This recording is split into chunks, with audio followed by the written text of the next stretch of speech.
Queridos amigos, quiero enviaros un saludo desde aquí, desde Hong Kong, desde esta tarde donde estamos grabando esta charlita. Y una vez más, pues, antes de hablar, pues, mi amiga Mary y yo hemos estado aquí sentados, rezando, invocando al Espíritu Santo que venga y que bueno, pues que utilice mis palabras para transmitir bondad, sanación, cariño, liberación. Yo me dispongo con todo mi ser a ser un humilde instrumento del Señor para que Él pues te toque. Y las palabras que escuches, pues más allá de que te informen o que te instruyan, pues que sean palabras de liberación, palabras de sanación. La charla de hoy creo que es el tema es precioso.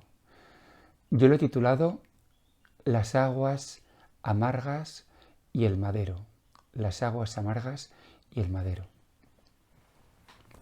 Voy a leer el versículo del libro del Éxodo que habla de ese tema, comenzando por el anterior, que fue del que hablamos la semana pasada.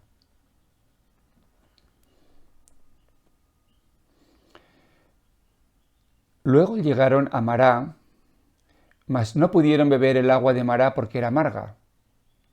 Por eso se llama aquel lugar Mará.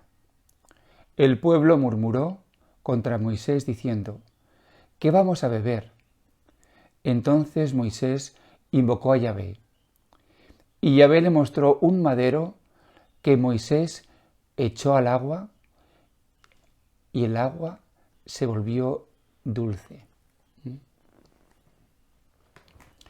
Recuerdo que el año pasado, en la Pascua que celebramos en el pueblo, creo que es toledano, el pueblo de Hacienda, pues Chus tuvo una charla y él habló de este madero, una charla preciosa.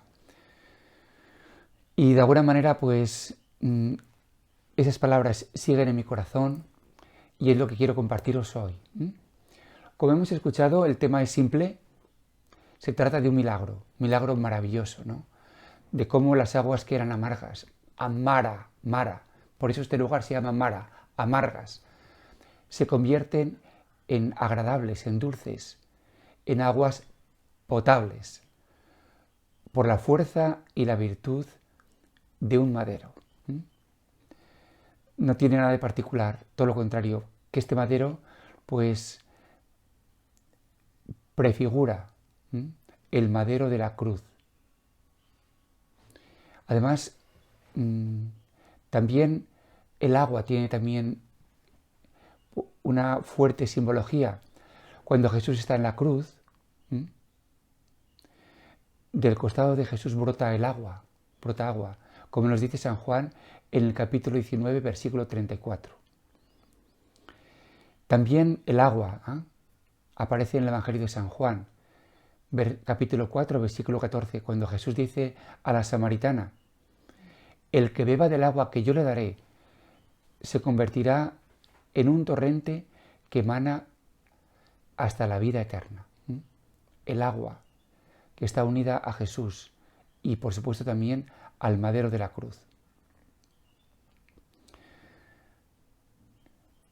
Por tanto, la lectura de hoy, el tema de hoy, tiene que ver con el poder de la cruz, que dice San Pablo a los Corintios, que el mensaje de la cruz es necedad para aquellos que se pierden, pero para nosotros que estamos salvados es poder de Dios, poder de Dios.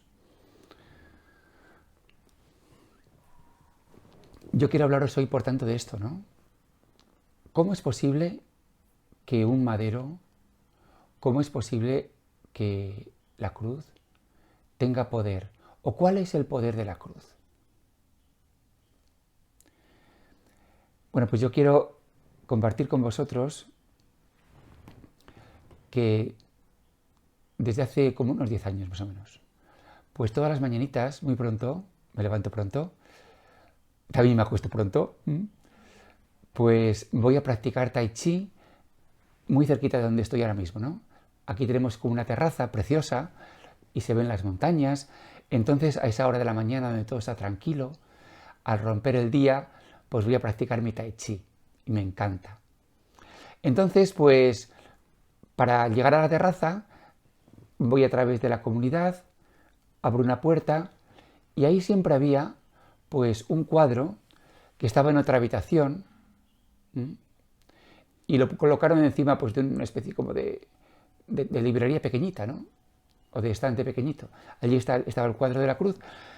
Y bueno, pues no sé, me vi como de una manera espontánea atraído a besar la cruz. Y entonces, pues llevo haciendo esta práctica de besar el cuadro, pues desde entonces, pues fíjate, 10 años, ¿no? Lo tengo aquí el cuadro, para que lo veáis. Como reconoceréis, es el Cristo de Velázquez, que está en el Museo del Prado, y que posiblemente algún padre pues compró o compraría todo el cuadro, o a lo mejor compró solamente la lámina. Y entonces, como digo, está colocado así, encima de una pequeña estantería. Entonces, lo que hago todos los días, lo cojo y beso los pies, las manos, el costado y la cabeza. Y esto es lo que hago todos los días. Lo hago con mucho cariño y hago también una reverencia. Bueno, pues yo creo que esto pues, es algo que se puede entender, ¿no? Y de hecho, pues es costumbre que cuando ves una cruz, sobre todo la cruz del Rosario, pues la gente lo besa, ¿no? Si tienes también una cruz en el pecho, pues antes de ponértela, pues la besas, ¿no? Es parte de nuestra tradición, es parte de nuestra cultura, es parte de la devoción, ¿no? De la devoción. Bueno, entonces, de una manera casi también como muy, sin darme cuenta, espontánea, pues fue surgiendo en mí un cambio pequeñito, ¿no? Y es que cuando yo beso las heridas de Jesús, ¿no? Pues también, insisto, de una manera muy delicada, muy suave, ¿no? Pues como que se me ocurrió que también debo besar mis propias heridas. O sea que al besar las heridas de Jesús, pues también beso no solamente de una manera puramente devocional, pues beso la imagen sagrada, sino que también pues pienso en mis heridas. ¿Y cuáles son mis heridas? Pues aquello que me hace sufrir, evidentemente, porque si no, no serían heridas, ¿no? Y pues pienso, por ejemplo, mucho en los mítines, ¿no? En las reuniones, que me aburre, me cansa y no me gusta. Bueno, pues cuando yo beso los pies de Jesús, pienso en eso, ¿no? Pues también pienso a lo mejor en las personas pues que no han sido muy amables conmigo, que me han hecho sufrir.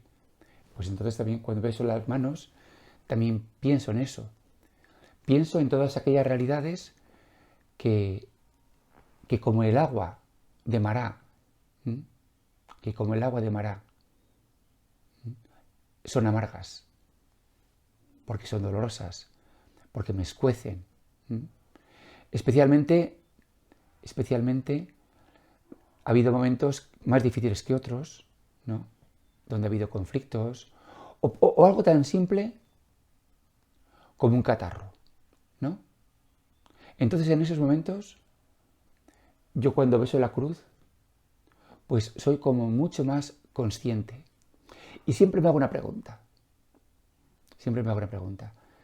¿Este sufrimiento es digno de estar con Jesús en la cruz. Es un sufrimiento que cualifica, ¿no? Que merece estar con Jesús en la cruz. Y bueno, pues casi siempre la respuesta es sí. Es decir, que bien sea un catarro, o bien sea pues las pequeñas o grandes dificultades que uno encuentra todos los días, bien sea un conflicto con alguna persona, cualquier cosa, tristezas, rabias, ¿no? Miedos, cualquier cosa, si yo entiendo que sí que merece estar con Jesús en la cruz, pues lo beso. Pues lo beso. Porque sería, y es lo que yo entiendo, ¿no? Una grandísima hipocresía, una inmensa hipocresía, besar las heridas de Jesús y, por otra parte, rechazar mis propios sufrimientos. Eso está claro, ¿verdad? Bueno, pues este es el misterio y este es el milagro. El milagro sutil. El milagro sutil. Todo el mundo no tiene, creo que, vamos, la gente que estamos en nuestra cultura católica, ¿no? En principio, digamos que no hay ningún problema en besar la cruz, pues porque es un objeto piadoso, porque incluso nos mueve también cierto cariño, ¿no? O sea que desde el cariño, pues besamos la cruz, besamos a Jesús. Pero luego, como digo, va ocurriendo algo, y es que tú asocias la cruz con tu cruz, las heridas de Jesús con tus heridas. Tú besas la cruz de Jesús, besas sus heridas. Y poquito a poco, besar significa una actitud de agrado, ¿no? Uno no besa algo repugnante, uno no besa algo asqueroso, uno no besa lo sucio o lo feo, besas aquello que te agrada, ¿no? Entonces, el milagro es que por asociación, al besar la cruz, que siento agrado, que siento cariño, que siento ternura, esa ternura también va poco a poco tocando, sanando, inundando mis propias heridas, que al principio son repugnantes, me producen rabia, me producen queja, como decíamos la semana pasada, me cabrean, pero porque están con Jesús en la cruz, pues las acabo besando.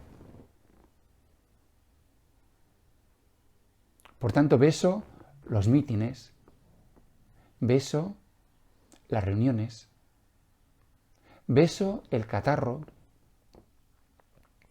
beso a esa persona, beso esa mala contestación, beso, pues, cómo me siento hoy, que me siento aburrido. Eso lo beso. Y al besarlo, transmito bondad, transmito acogida, transmito cariño. Y por tanto también esa herida se va poco a poco suavizando, se va dulcificando.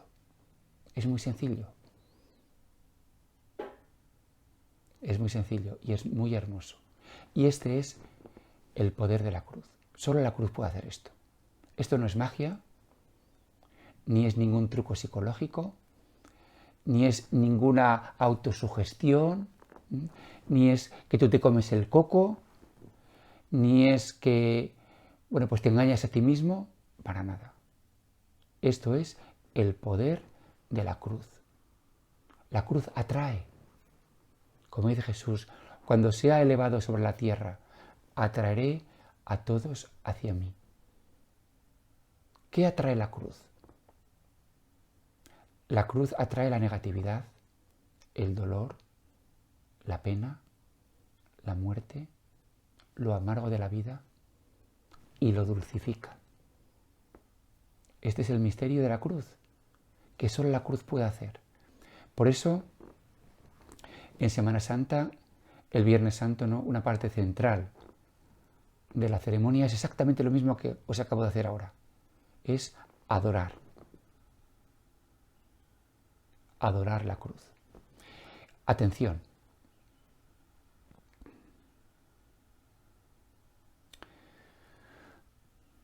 La adoración de la cruz, besar la cruz como yo he hecho ahora, ¿no? Puede ser únicamente un acto de devoción. Digo únicamente. ¿Qué quiero decir con únicamente un acto de devoción? Bueno, pues que yo exprese un gesto, que está bien, pero que no tiene absolutamente nada que ver con mi vida, desconectado de mi vida, desconectado de mi realidad. Y por tanto se queda, como digo, en eso, en un gesto, en un ritual, como yo creo que os he contado que todos los días pues voy a correr. Bajando por una calle, pues hay también una pequeña carretera que no está, que solamente no caminan coches por ahí, solamente la gente, y por ahí se puede correr. Se llama Bowen Road. Y entonces en esa carretera hay un lugar donde hay una especie como de, algo así como un templo chino, ¿no? Y mucha gente que pasa, pues al pasar hace una serie de reverencias, ¿no? Hace estos gestos. Pues esta gente que hace esas reverencias, estos chinos, a ese templo, ¿no? Es exclusivamente eso, un ritual, pero prácticamente vacío, de contenido espiritual profundo. Son gestos. En muchos casos es pedir a lo mejor a ese Dios, pues pedirle algún favor o pedir alguna gracia, ¿no? Pero no hay amor. Y básicamente, como digo, son gestos muy vacíos, muy externos, ¿no? ¿Cuál es la diferencia, como digo, entre una devoción y una práctica espiritual? La diferencia está en que la práctica espiritual es transformadora, como el madero. Hace que el agua amarga se convierta en dulce. Esa es la esencia de la práctica espiritual. Por eso si yo me limito a besar la cruz, pero no beso mi vida, entonces es un gesto bonito, de cariño, y queda ahí. Que no digo que esté mal, pero entonces me estoy perdiendo toda la inmensa eficacia, el inmenso poder sanador de la cruz. Por eso, queridos amigos, yo os invito a que practiquéis. Y insisto, no esperes milagros en el sentido mágico, ni esperes tampoco grandes emociones. Como dicen los de Nike, just do it, hazlo. Y practica. Busca una imagen que te guste de Jesús en la cruz. Busca una cruz y bésala todos los días. Pero al besarla no olvides poner en la cruz todo aquello que te pesa, todo aquello que te cansa, que te aburre, que te hace sufrir. En una palabra, todo aquello que es amargo, que sabe mal, que es amargo. Y que al beberlo lo tienes que escupir porque es amargo, ¿no? Y verás cómo la práctica, por el poder de la cruz, va transformando lo amargo en dulce. Por el poder de la cruz. ¡Qué maravilla!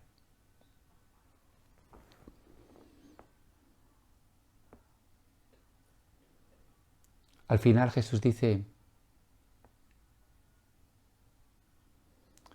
mi yugo es llevadero y mi carga ligera. Él nos invita a cargar con la cruz, pero dice, no tengas miedo, porque mi yugo es llevadero, se lleva bien, y mi carga no es pesada, porque se hace con cariño. Y el cariño lo cambia todo. Y el cariño es la esencia de todo. Es el amor que Dios nos tiene y que hace que surja también en nosotros hacia Él. Por eso si el Señor Jesús te dice, oye, haz esto por mí, pues ¿por qué no lo vas a hacer? Perdona a esta persona por mí, ¿por qué no le vas a perdonar? Sufre los mítines por mí, bueno, pues me aguanto. Haz esto que yo te pido, hazlo por mí. Y entonces lo haces con cariño. Y la amargura se dulcifica. Y esta es la vida. Y esta es la vida cristiana, por el poder de la cruz. El poder de la cruz de Jesús. Una amiga de Madrid, se llama María Jesús, pues nos hemos puesto en contacto y ella me ha dicho que pertenece a un grupo, perdón, no me acuerdo ahora del nombre, la próxima charla lo anunciaré. Y este grupo, pues, está reunido en torno a San Juan de la Cruz, como un maestro, ¿no?, de vida espiritual y de sanación. Un maestro de vida espiritual y de sanación. Entonces, ella me pidió si yo podía hablar también de San Juan de la Cruz. Y para mí es un privilegio, porque San Juan es para mí un gran maestro del espíritu. Y he de confesar que no siempre ha sido así. Por muchos años, San Juan de la Cruz, como todos estos grandes místicos y ascéticos, pues yo huía de ellos. No solamente yo, sino también, como he dicho en otras charlas, toda mi generación hemos huido de todo ese tipo de espiritualidad, porque ni la entendíamos, ni nos atraía, y además nos espantaba, ¿no? Todo el tema de la mortificación, de la abnegación, del sacrificio, del amor, de toda esta serie de cosas eran palabras que, bueno, que nos superaban, ¿no? Recuerdo incluso que en el noviciado estábamos en la estantería de la comunidad, entonces Julio Figar pues cogió un libro, ¿no? Y era un libro, pues eso, de la espiritualidad clásica, ¿no? Y él dice, bueno, todo esto ya está superado. Entonces, desde esa actitud de que todo esto está superado, yo nunca, y de hecho no solamente yo, ¿no? Pues yo recuerdo que no lo leíamos, ni tampoco se daban las charlas, básicamente estaba ausente, ¿no? Pues curiosamente a San Juan yo lo he descubierto aquí en Hong Kong a través de la psicología. ¿Y esto cómo es posible? Bueno, pues porque me di cuenta que no pocos psicólogos, ¿no?, pues aparte de su trabajo como psicólogos, también escribían sobre espiritualidad, sobre temas de espiritualidad. Y yo he leído sus libros, muy interesantes, y cuando estos psicólogos, ¿no?, pues escribían sobre espiritualidad, muchos de ellos automáticamente pues acudían a San Juan de la Cruz, ¿no? Y entonces, después de que San Juan de la Cruz era tan mencionado, ¿no?, y tan citado y tan buscado, pues yo dije, pues chico, pues no me queda más remedio, ¿no?, que acudir a él. Y me acuerdo que me compré el libro, ¿no?, un libro de sus obras completas, y lo empecé a leer, no sin miedo, reconozco.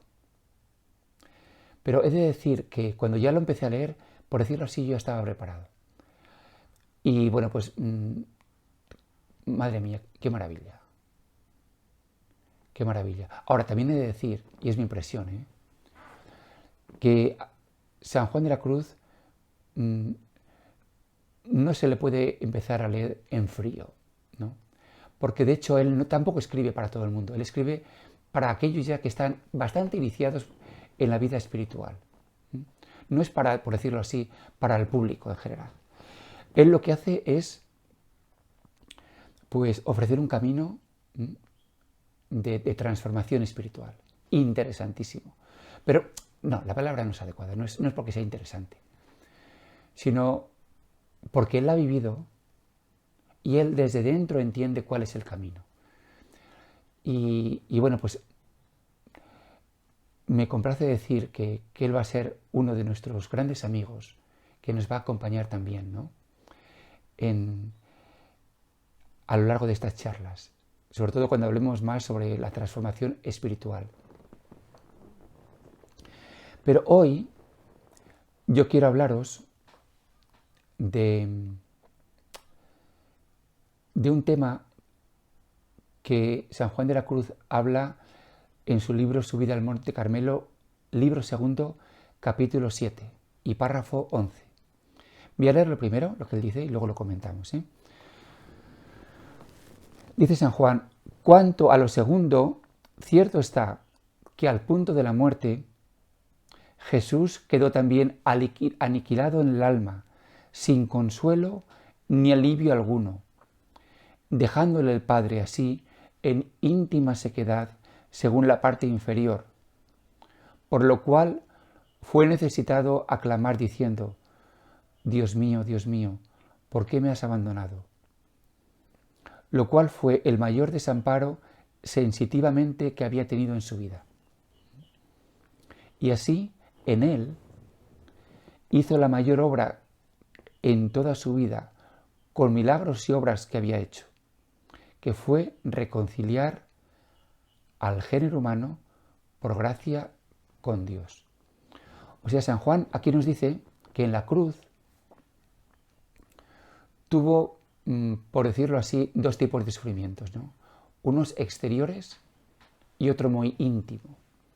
El sufrimiento exterior fue el sufrimiento sensible, los tormentos físicos. A eso había que añadir también, ¿no?, las burlas, el desprecio, ¿no?, el rechazo, toda la negatividad de la gente que estaba y que le crucificaba. Pero a este sufrimiento, digamos, lo externo, se añadió otro sufrimiento mucho más íntimo, y es el sentirse incluso, ¿no?, abandonado por Dios. Y San Juan dice que en este despojamiento, donde a Jesús ya no le quedó nada, fue donde realizó la mayor obra de salvación que había hecho. Cuando Jesús fue más pobre, más desvalido, más desnudo, más despojado, más en su nada, sin embargo, es cuando más capacidad tuvo de salvarnos. ¿Y por qué fue cuando más capacidad tuvo de salvarnos?